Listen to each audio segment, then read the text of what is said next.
Cette vidéo concerne Jean-Claude Defossé. Si vous avez trouvé cette vidéo utile, veuillez aimer et vous abonner. Jean-Claude Defossé, de son vrai nom Jean-Claude Dubié, est un journaliste d'investigation belge né en 1941 à Schaerbeek, région de Bruxelles capitale.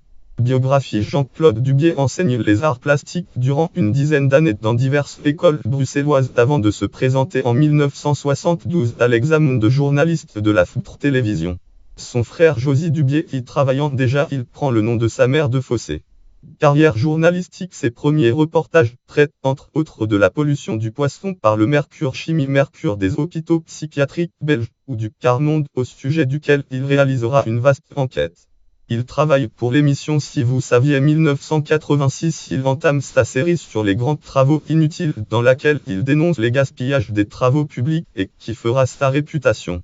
Il traque en pleine crise économique les ponts qui ne sont reliés à aucune route, les routes qui ne mènent nulle part, les échangeurs inutiles et autres constructions superflues. Au cours de ces émissions dans lesquelles il se met lui-même en scène, son ton incisif et ironique fait son succès et lui vaut bien des inimitiés. Au cours des années suivantes, il animera les pieds dans le plat émissions de débat qui abordent certains sujets gênants comme le financement des cultes ou celui des partis politiques.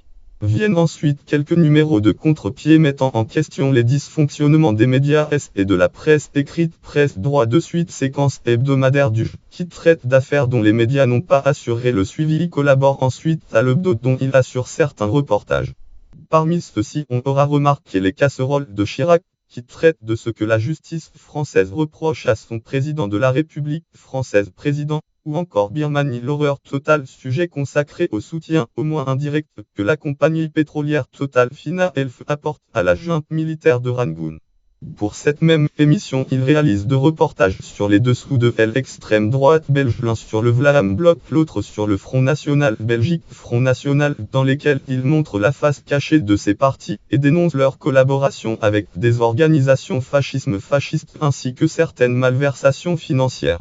Ce qui lui vaudra les menaces de Daniel Ferré, président à vie du Front National Belgique, FN citation Jorestapo et Voilà Libramb article FML.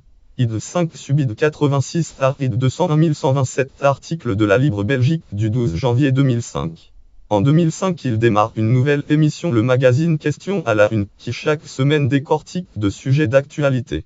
L'émission du 5 avril 2006 avec, pour thème miracle, ou arnaque, et comment devient-on saint, suscite de nombreuses réactions de désapprobation au sein de l'Église catholique romaine, Église catholique de Belgique.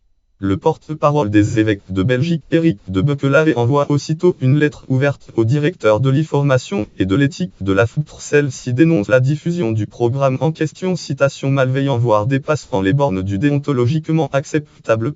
Tombe cingle asp. id 1586 fr. Texte de la lettre ouverte.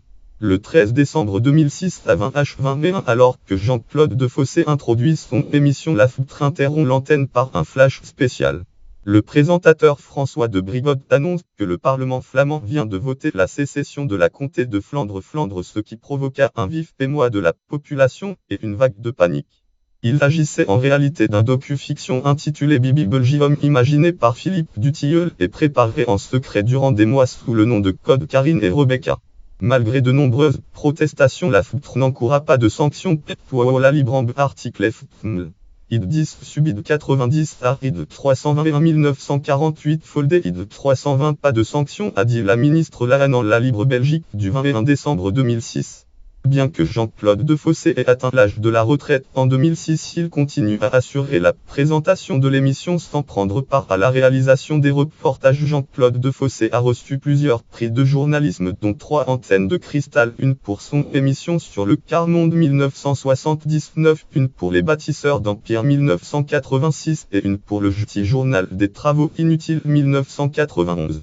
Le Moustique d'or de la meilleure émission d'information, documentaire et reportage est décerné à son émission Question à la Une en mars. Il est aussi l'auteur d'un livre à succès, Le Petit Guide des grands travaux inutiles.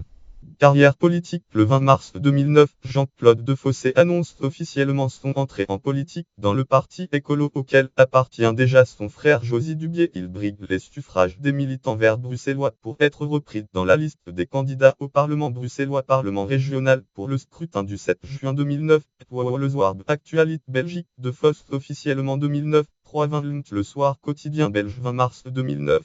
Cette décision l'oblige à quitter son poste de présentateur à la foutre. Il annonce que quel que soit le résultat des élections, il ne travaillera plus à la foutre.